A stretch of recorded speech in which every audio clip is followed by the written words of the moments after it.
The following program was produced by an independent community producer. The opinions expressed do not necessarily reflect those of the ECAT staff or board of directors.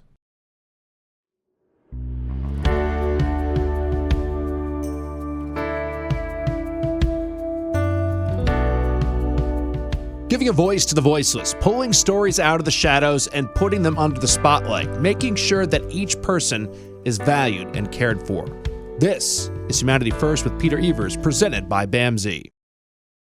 Hi everybody, and welcome to another edition of Humanity First. I'm Peter Evers from BAMSI, and I'm your host today. And we're going to be, in a few minutes, we're going to be speaking to Dean Spiliotes again. Now, regular listeners to the show will know that Dean is a political scientist and civic scholar from the New Hampshire University, Southern New Hampshire University, should I say.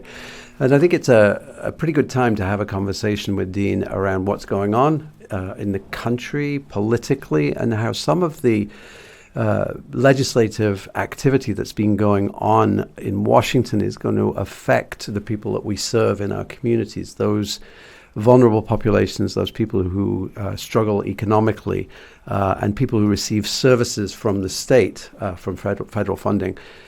The bill that passed a few days ago, in fact, I think it was the 3rd of July, was a very wide, sweeping political bill that is going to have enormous consequences, both for debt incurred by the American people, but also in terms of reduction of services for those people who receive Medicaid.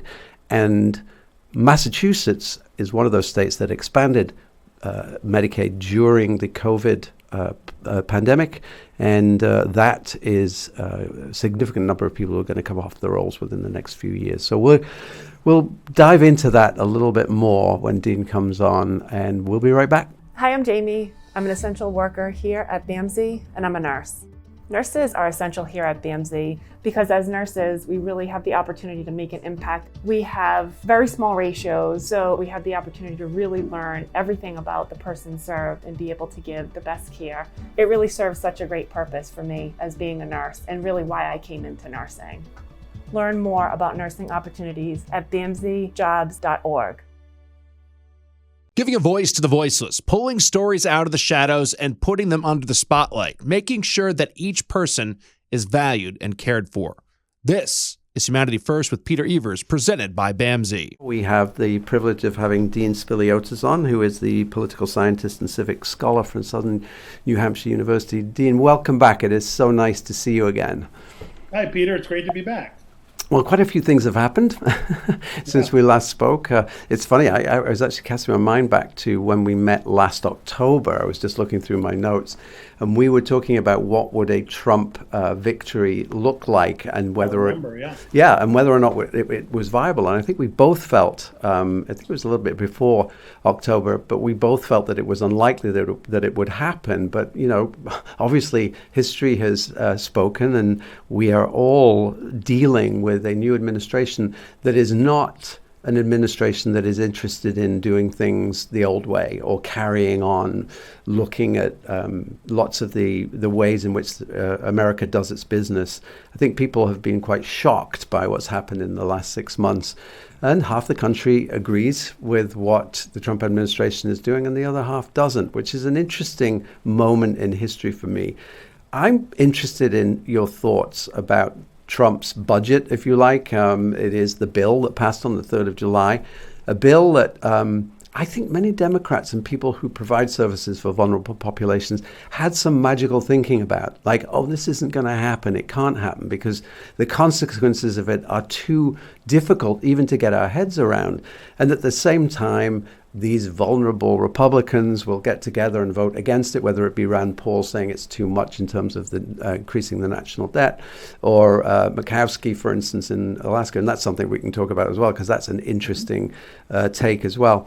So this is, he said that he was going to change things, and he has absolutely done that. He's delivered on what he promised in terms of the doctrine of Trump. How far-reaching is this for you as a political scientist? Well, I mean, there's some really interesting institutional aspects to this that I think we'll be studying for some time. mean, part of it is the idea that the legislative process has become so clogged and sclerotic. It's not simply just polarized. It largely does not function much at all, at least in recent years. I mean, Joe Biden had some success early in his presidency with a couple of bipartisan bipartisan pieces of legislation, but you remember that was a very agonizing process getting people to sign on.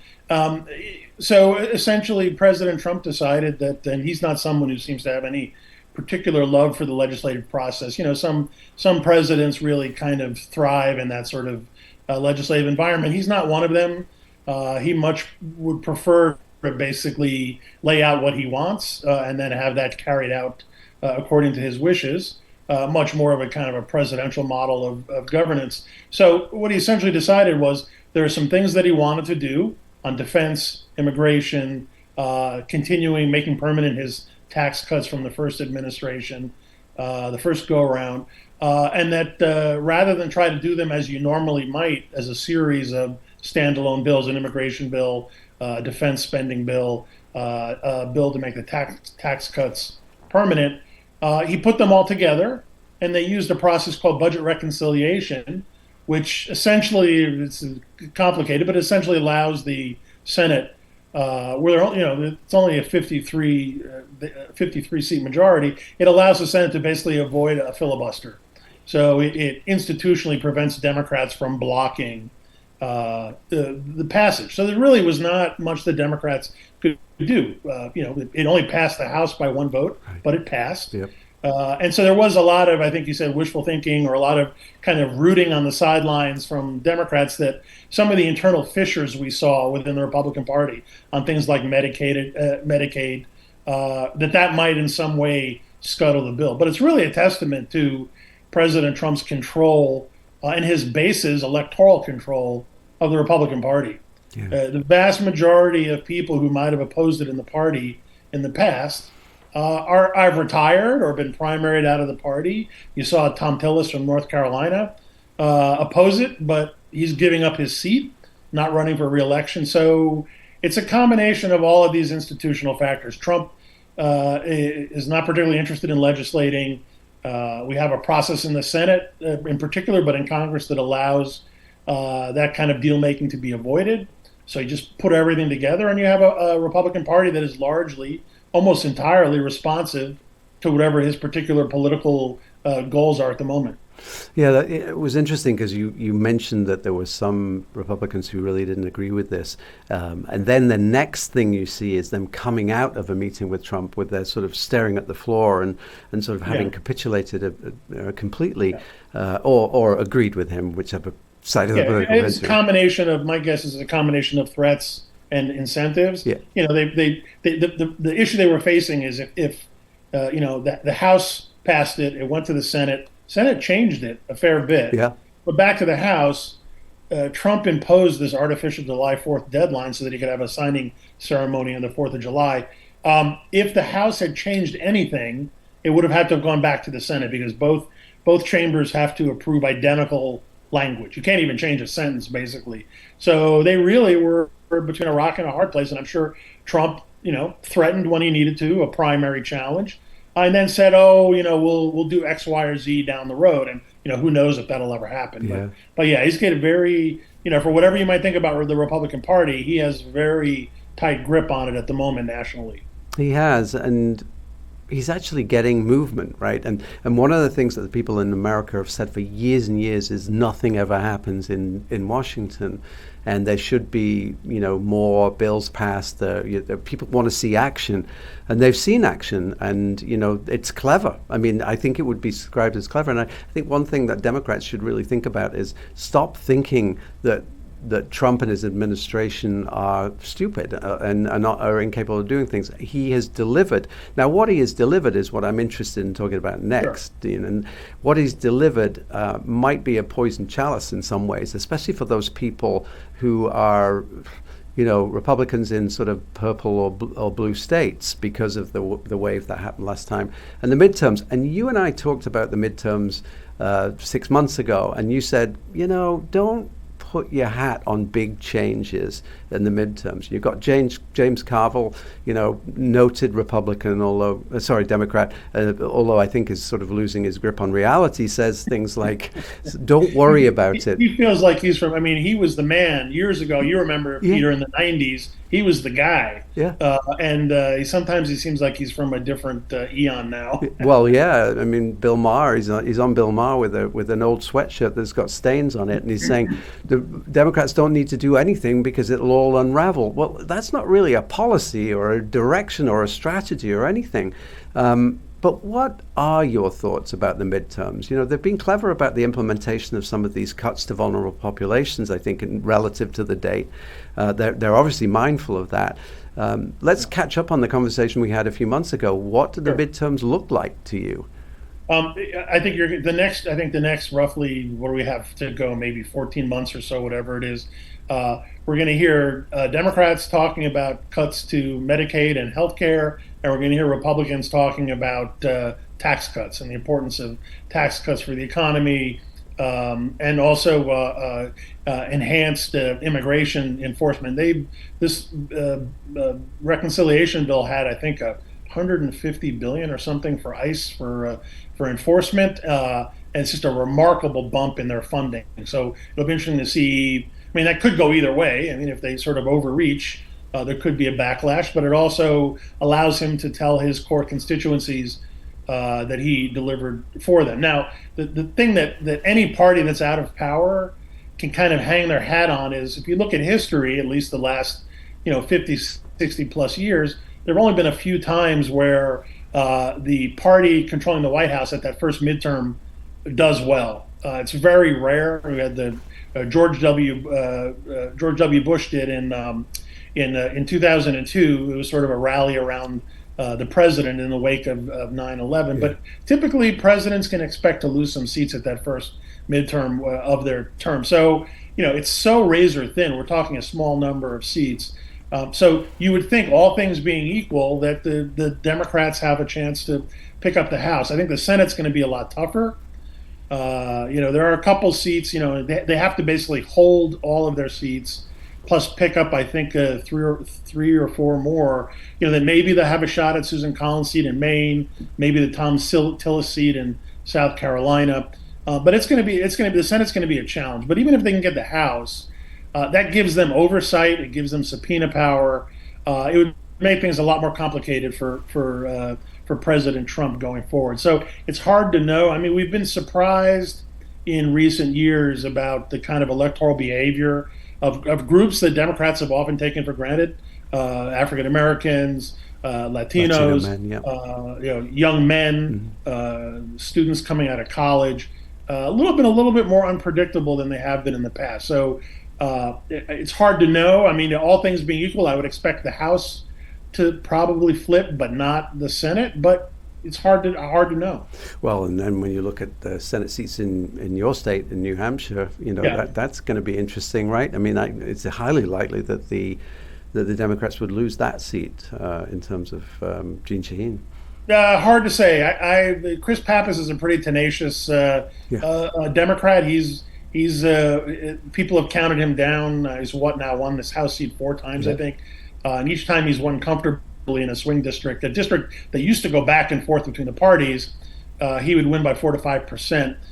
His challenger so far, the only one really in it, is Scott Brown, who ran against Jeanne Shaheen in 2014 and lost. Yeah. That was a bad year for Democrats. They lost control of the Senate. Jeanne Shaheen's re-election was one of the few bright spots for Democrats. So that's going to be a very expensive race. I'm guessing probably over $100 million, including outside money. It's going to be an intensely competitive race. We'll see how it goes. I think Pappas has a decent chance of holding it. But Scott Brown is a pretty seasoned politician, former ambassador in the first Trump term, and as we know, former Massachusetts senator. That's right. From a number of years ago. So that's going to be a really competitive race. Yeah, that sort of name recognition against chicken tenders. There's an inside joke for you. But I think as we look at the other piece of this, and I do want to get back to how it's going to affect vulnerable populations with the Medicaid reductions. But one of the things that is really sort of not conducive to Republican thinking is government spending, is increasing the debt. You know, you mentioned ICE. ICE has a bigger budget than the Marines have now, which actually seems to me a really interesting sort of little cameo of what the military budget of some countries. Yes. So we've actually, you could make the argument we've gone to war on ourselves in a way. You know, when the Home Secretary comes, not the Home Secretary, I'm sorry, that's an English expression. But when the Homeland Security person sort of says, we're going to rain holy hell on Boston, which is what he said a few weeks ago, it doesn't sound good, does it? It sounds like we're going to war on our folks, but on our own people. But just that issue about was it 3.2 billion addition to the national debt that people are talking about? Trillion. Sorry, trillion. See, I don't over really. Over 10 years. Yeah. See, when the numbers get that big, the numbers have gotten kind of funny at this point. Yeah. Yeah. What are Republicans thinking about that? Is that another sort of pain or pressure point that Republicans are going to be revisiting maybe in the next couple of years? You know, it's hard to know. It's funny. I remember reading books when I was in graduate school, like back in the 80s and early 90s, about how debt and deficits, people talk about them a lot, but in the end, it's sort of an abstraction that people use as kind of a political cudgel. But, when push comes to shove, the parties are going to do what they want to do, and you figure, okay, 10 years down the road is 10 years down the road. Yeah. And each party points at the other party and says, look how many trillions they've added with their policies to the debts. With Democrats, it tends to be spending. Republicans, it tends to be tax cuts. The Republicans' argument is essentially that, that all the current models are modeling economic growth over the next 10 years on average at too low, 1.8 or 2%, whereas they're predicting closer to 2.8, 3.3%. I remember back during the Reagan-Bush years, we used to refer to that was referred to as the rosy scenario, where you give the best possible economic outlook because that allows you to explain how you're going to pay. Yeah. And also we have to mix in almost $1 trillion in Medicaid cuts. Right. And also that debate also has shades of the mid '90s when Newt Gingrich and the Republicans, they slowed the rate of growth of Medicaid or Medicare. I can't remember those programs, social programs. And so their argument was, we're not cutting them, we're just slowing the growth. Yeah. And Bill Clinton just pummeled them with that going into the 1996 his run for re-election. And I've heard Republicans say the same thing this time around, that we're not cutting Medicaid, we're slowing the growth. That's a hard argument to make. Yeah. It's funny. I recently read a book called How Big Things Get Done about project management, and they mentioned the high-speed rail link that was going to run right through California that has turned out to be one of these great white elephants that's never going to get finished at billions of dollars. And, Gavin Newsom, if he's going to have a run, is going to have to sort of talk to that, I would imagine. In this, and you think about the Strategic Defense Initiative of the 80s under Reagan, massive expenses that Americans don't seem to remember or look back on. But this, it's sort of, both parties are sort of riddled with expenses, you're right, that add to the national debt. But I would just want to focus on Medicaid cuts for a minute, because it's been another great PR battle by the Republicans by just pegging a billions of dollar reduction, or trillions of dollar reduction in Medicaid through fraud, waste, and abuse. I mean, and they stuck to that message brilliantly, didn't they? Well, that's another classic phrase. We're going to save money by reducing waste, fraud, and abuse. And this is something that the Trump, many administrations have used that phrase, but early on, and when we were going through the sort of the most intensive part of the DOGE bureaucratic reductions, you heard a lot of talk about waste, fraud, and abuse. And when you looked at what they were cutting, it was basically programs with which they did not agree ideologically. They didn't really prove any waste, fraud, or abuse, just things that they didn't like. Yeah. And when you don't like them, you label it as waste. Yeah. And it's sort of a similar thing going on now. Yeah, and I think that's what we're feeling as providers of these services. And our trade associations get together, and it really is doom and gloom at the moment. It's a 10-year period, and we are going to have to make some significant reductions as we go into 2026, well, mid-26. We have some time to work that out. But there is no way around this. Many of the people who receive our services are not going to get those services. What does that mean? That means to me that the emergency rooms are going to be full in terms of behavioral health and substance use disorder. Our jails will be full. Our carceral settings will be full of people who otherwise would be receiving community services. There doesn't seem to be any thought about that. A little bit the same way as community care was considered under the Reagan administration, right? Close all these programs and don't spend any money in the community. What do you get? You get homeless people, you get people in jail. Are we headed in that direction, do you think? Well, I mean, there is a split within the Republican Party, and we saw that was on display, particularly in the Senate. Some senators, like Josh Hawley, for example, from Missouri, claiming, who's very conservative, but nonetheless was claiming that Medicaid was being cut too much. And then others, like Ron Johnson from Wisconsin, who said it was not being cut enough. And Johnson has come out and said he would like a second Medicaid bill to cut further.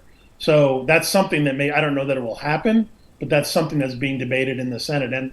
And you know, the big question is a number of these cuts to Medicaid and changes in the requirements, et cetera, that will reduce people's access to the health care are not really slated to kick in until after the midterm election, which is an interesting coincidence. Yep. And so the question is going to be, you know, I think what happens and whether it has an impact going forward is, do people feel it? And if they feel it and they're unhappy with it, do they turn out and vote in 2026? Because if they don't turn out and vote, then it doesn't really matter whether they feel it or not. So it's really a function of, can Democrats convert that, if there's any outrage or people are really feeling it, can they convert that into electoral energy, mobilization? Yeah. And sometimes they're successful, sometimes they're not. That's going to be a big question. Yeah, one of the things I really get sad about sometimes, and I think I've said this before, but a local rep from Mass said to me a few years ago, the worst threat to democracy is cynicism. And when you have a cynical electorate, they tend to only vote on what's right in front of them or how it affects people. I do feel that we've drifted into that, unfortunately, and I think that remains a threat to our democracy. Yeah, and also I think there are some, I hear it all the time from people I talk to who are just so worn down by the last 10 years that, you know, particularly if they're relatively financially secure, if they have health insurance, they're just kind of checking out. They're doing other things. Yeah. They're not following politics the way they once did. They're kind of, you know, sort of have had enough. Yeah. Now, it doesn't mean they won't vote, but there is that concern, you know, cynicism and voter fatigue, and people feeling like it doesn't really matter, you know, whether or not they participate because, you know, the special interests are going to control things, or, you know, the oil and gas lobby, or big pharma, or a particular president who's going to, you know, use a lot of executive orders and then kind of dare the courts to try to stop him. All of that, I think, just kind of wears people down. And so we'll see what turnout's like in 2026. Yeah, and I think anybody who cares about it, it really is a clarion call for democracy. You know, this isn't about one party or the other. It is about making sure that an electorate is educated and knows what's going on. And just to me, I mean, I've been studying this stuff for over 30 years now, and you probably have a similar feeling. The process seems really frayed at the edges in a way that I can't remember in any of my, you know, for all the, I mean, I remember how polarizing Ronald Reagan was, and now he's, you know, held in high esteem by people in both parties. He was polarizing. George W. Bush with the Iraq War. So we've had, you know, Jimmy Carter. We've had these moments, or Obama with Obamacare. Remember when he first proposed that? We had the Tea Party rebellion, and there were the town hall meetings where people were shouting at their representatives. So we've been here before in terms of kind of the dynamic, but the underlying challenges to the institution just feel a lot more serious. Like things in some way are changing or fraying, and can that be can that be patched up? Is this just a 10-year blip, or are we now entering a new period of our democracy where it's just gonna be a little different? And I don't have an answer to that, but I have noticed that it just feels different now than it did 15, 20 years ago, even during other times of polarizing debate. Yeah. Dean, I completely agree with you, and I don't think that's just an American thing. I think that's also a all European over the world, thing. Yeah. So, but the optimistic piece is that we have to keep fighting for our democracy because, as somebody said, democracy is the worst form of government except for every other form of government. Exactly, that's a great saying, and it's really up to people. Whatever side of the issues they're on, voting. That's really your voting and staying involved in the process as fatiguing as that may be. And I see with my students, I think even they're a little bit fatigued. They have a lot of questions about where we're headed. But I also think some of them are kind of more engaged than they've been for a while because they sense this is a moment of a transition and they kind of need to pay attention. Yeah. Well, we'll finish. I've been pleased with the level of, particularly my juniors and seniors. And some of the advanced seminars, I've been pleased with kind of their level of engagement. It's been quite impressive. Well, that is an optimistic note to finish on, and we've gone over a little bit. But Dean, as ever, it's a great conversation, and hopefully we can continue this and measure whether or not we're in for a long period of political change, or we'll bounce back as we have done before. So thank you so much, Dean. I really appreciate it. Sure thing, Peter. My pleasure as always. Thank you. Bye, everybody.